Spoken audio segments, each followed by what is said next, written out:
இந்த பதிவில் நம்ம தெரிஞ்சுக்க போகிறது அப்படின்னா வேண்டிய வரம் கைகூடி வரக்கூடிய முருகர் வழிபாடு தான் நம்ம தெரிஞ்சுக்க போகிறோம். ஸோ நம்ம முருகரை விடாமல் பிடிச்சி அவர்கிட்ட நம்ம ஒரு வரத்தை கேட்டு வாங்க போகிறோம்.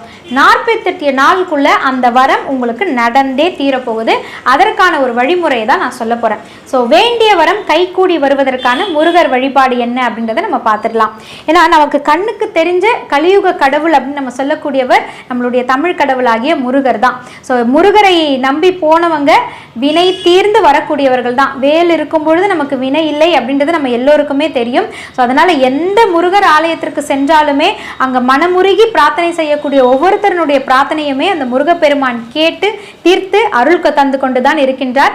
கந்தன் இருக்கும் பொழுது நம் கவலைகள் எல்லாம் பறந்தோடும். அப்படிப்பட்ட கந்தனிடம் நாம் வேண்டி ஒரு வரத்தை வாங்க போறோம். அந்த வரத்தை எப்படி வாங்கணும், அதற்கான வழிமுறை என்ன அப்படின்றத நம்ம தெரிஞ்சுக்கலாம். ஸோ இந்த வழிமுறையை இந்த வழிபாடை நீங்க செய்யணும் அப்படின்னு நினைச்சீங்கன்னா முருகருக்கு உகந்த நாள்ல இந்த வரத்தை வாங்குவதற்கான அந்த பயணத்தை நம்ம ஸ்டார்ட் பண்ணணும். ஸோ நம்ம ஸ்டார்ட் பண்ணக்கூடிய ஃபர்ஸ்ட் டே அப்படின்னு பார்த்தீங்கன்னா கிருத்திகையா இருக்கலாம், இல்லைன்னா முருகருக்கான பரணி நட்சத்திரமா இருக்கலாம், செவ்வாய்க்கிழமையா இருக்கலாம், சஷ்டியா இருக்கலாம். இப்படி முருகருக்கு உகந்த நாள்ல தான் இந்த வழிபாடை நீங்க தொடங்கணும். இதை தொடங்குறதுக்கு வீட்டில் முருகர் போட்டோ கண்டிப்பா இருக்கணும். அந்த முருகர் படத்தை நல்லா தொடச்சு மஞ்சள் குங்குமம் எல்லாம் வச்சுட்டு நீங்க தொடங்கக்கூடிய அந்த நாள் அன்றைக்கு செவ்வரளி மலர் இருக்கு இல்லையா, அந்த மலரால முருகரை அலங்காரம் பண்ணிடுங்க. பண்ணிட்டு ஒரு பேப்பர் எடுத்துக்கோங்க. நம்ம முருகருக்கு ஒரு கடிதம், அதாவது வரம் கேட்டு ஒரு விண்ணப்பம் வைக்க போறோம். ஸோ அந்த பேப்பர்ல ஒயிட் பேப்பர்ல 4 பக்கமும் மஞ்சள் குங்குமம் தடவிடுங்க. 4 பக்கமும் மஞ்சள் குங்குமம் தடவிட்டு நீங்க எழுதக்கூடிய பேனா பார்த்தீங்கன்னா கருமை நிறமா இருக்கக்கூடாது, வேற எந்த கலர் வேணாலும் நீங்க எடுத்துக்கலாம். கருப்பு மட்டும் பயன்படுத்தாதீங்க. அந்த பேனா எடுத்து முதல்ல ஓம் சரவண பவா அப்படின்னு எழுதிடுங்க. எழுதிட்டு அறுபடை வீடு இருக்கு இல்லையா, முருகருக்கான அறுபடை வீடுகள்ல உங்களுக்கு எந்த படை வீடு உங்களுக்கு தோணுகிறதோ, உங்களுக்கு விருப்பமோ அந்த படை வீட்டினுடைய முருகரினுடைய பெயரை நீங்க எழுதணும். உதாரணத்துக்கு பழனி முருகரை நீங்க வேண்டுறீங்க அப்படின்னா இந்த ஓம் சரவண பவாக்கு கீழே ஓம் தண்டாயுதபாணியே நமக அப்படின்னு நீங்க எழுதணும். ஓம் தண்டாயுதபாணியே நமக அப்படின்னு எழுதிட்டு முருகருக்கு நீங்க ஒரு கடிதம் எழுத போறீங்க. ஒரு விண்ணப்பம் வச்சு கடிதம் எழுத போறீங்க.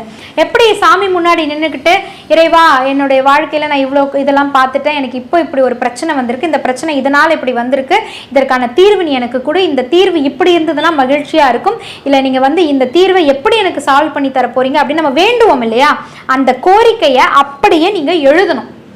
எழுதிடுங்க. அந்த லெட்டரை முழுக்க எழுதிட்டு அதை அப்படியே மடித்து முருகர் படத்துக்கு முன்னாடி வச்சிருங்க. உங்கள் பூஜை அறையில் இருக்கக்கூடிய முருகர் படத்துக்கு முன்னாடி வச்சுட்டு ஏதேனும் ஒரு நெய்வேத்தியம், சக்கரை பொங்கலாக இருக்கலாம், இல்லை பேரிச்சம்பழமாக இருக்கலாம், கற்கண்டாக இருக்கலாம், ஏதேனும் ஒரு நெய்வேத்தியம் சுவாமிக்கு வச்சுட்டு தூபம் தீபம் காண்பித்து தினமும் அதை அப்படியே மனசார பிரார்த்தனை பண்ணணும்.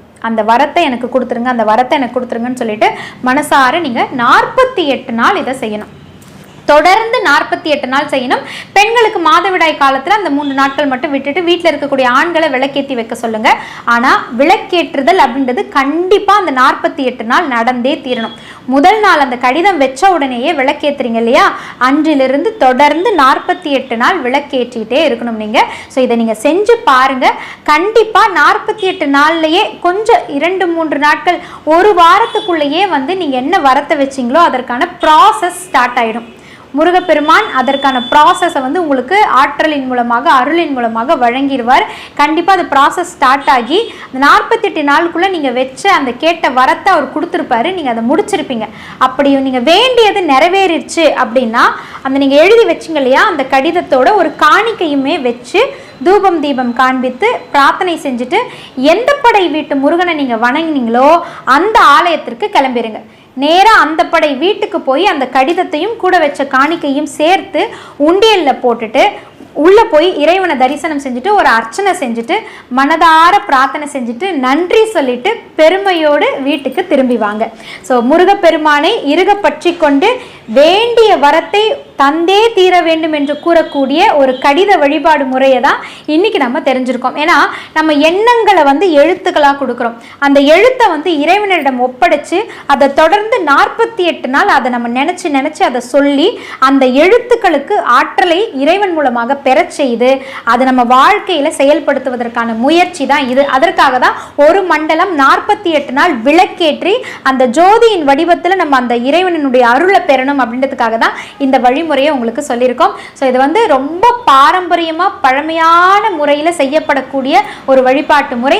முருகப்பெருமானை ரொம்ப அழகா அன்பா கவர்ந்து வந்து வரத்தினை வாங்கி கொள்ளக்கூடிய ஒரு அற்புத வழிமுறை. யார் வேணும்னாலும் இதை நீங்கள் செஞ்சு பார்க்கலாம். இப்போ எக்ஸாம் முடியுது, ரிசல்ட்ஸ் வருது அப்படின்றவங்க கூட நல்லபடியாக ரிசல்ட் வரணும் அப்படின்னு நினச்சிங்கன்னா கூட இதை நீங்கள் செய்யலாம்.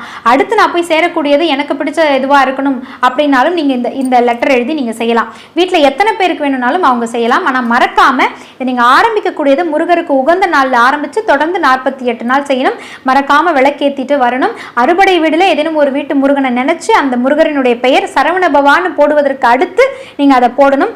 அழகாக எழுதணும். எழுதி அதை இறைவன்கிட்ட வச்சு நெய்வேத்தியம் செய்து விளக்கேற்றி 48 நாள் வணங்கி வாருங்கள். கேட்ட வரத்தை அள்ளித்தரும் முருகப்பெருமான் அற்புதத்தை நிகழ்த்தி காட்டுவார். அந்த அற்புதத்தை நீங்கள் உணரதான் போறீங்க. ஸோ இப்படி எழுதி எனக்கு இது நடந்துச்சுங்க, ஒர்க் அவுட் ஆயிடுச்சுங்க, சூப்பரான ஒரு விஷயமா இருக்கு அப்படின்னு சொன்னீங்கன்னா நிறைய பேருக்கு இந்த தகவலை